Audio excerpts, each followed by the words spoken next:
एक दिन की बात है। चंपक वन में पक्षियों का एक झुंड पेड़ पे खेल रही थी। उस झुंड में एक छोटी पक्षी थी, वो बहुत ही प्यारी और तेज थी।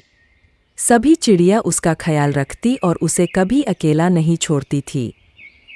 टुनी जब अपने दोस्तों के साथ खेल रही थी तभी उसने एक पेड़ की डाली पर मोतियों का हार देखा। वह हार के पास गई। हार बहुत ही सुंदर और चमक रही थी।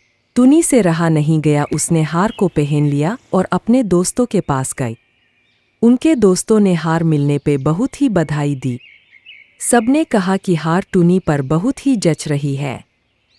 टुनी तुरंत ही अपनी माँ के पास गई और बोली, माँ ये हार मुझ पे कैसी लग रही है। माँ बोली, ये हार कहाँ से मिला, किसका है ये हार, बताओ बेटा किसका है ये, कहीं मुसीबत न हो जाए बेटा बता। टुनी माँ से नाराज होकर जंगल में अकेले चली गई और एक बेंच पर बैठ गई। टुनी सोचने लगी, सबने मेरी तारीफ की लेकिन माँ ने ये तक नहीं बोला कि ये हार मुझ पे कैसी लग रही। उनको तो बस हार की पड़ी है।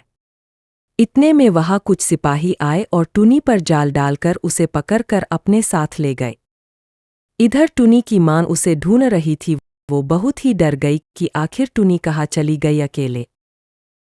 सिपाही जब टुनी को अपने साथ ले जा रहे थे तब एक पक्षी ने देख लिया। टुनी को मुसीबत से बचाने के कारण सिपाहियों ने उसकी हत्या कर दी।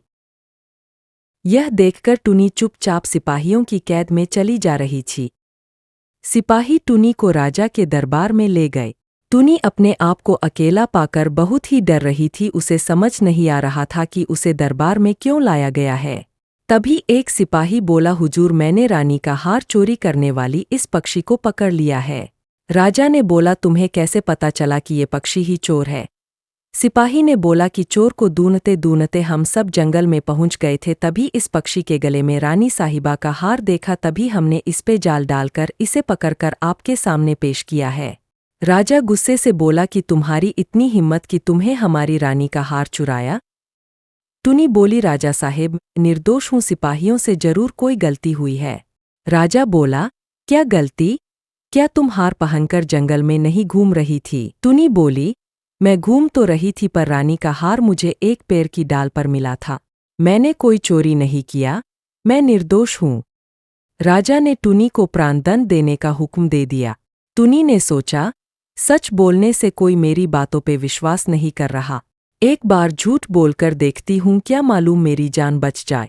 टुनी ने बोला, राजा साहेब मैं सच बोल रही हूँ, ये हार मैंने नहीं चुराया, पर मैं यह जरूर जानती हूँ कि यह हार किसने चुराया और वह इंसान इस राज दरबार में मौजूद है और अपनी बड़ी बड़ी आंखों से मुझे घूर रहा है।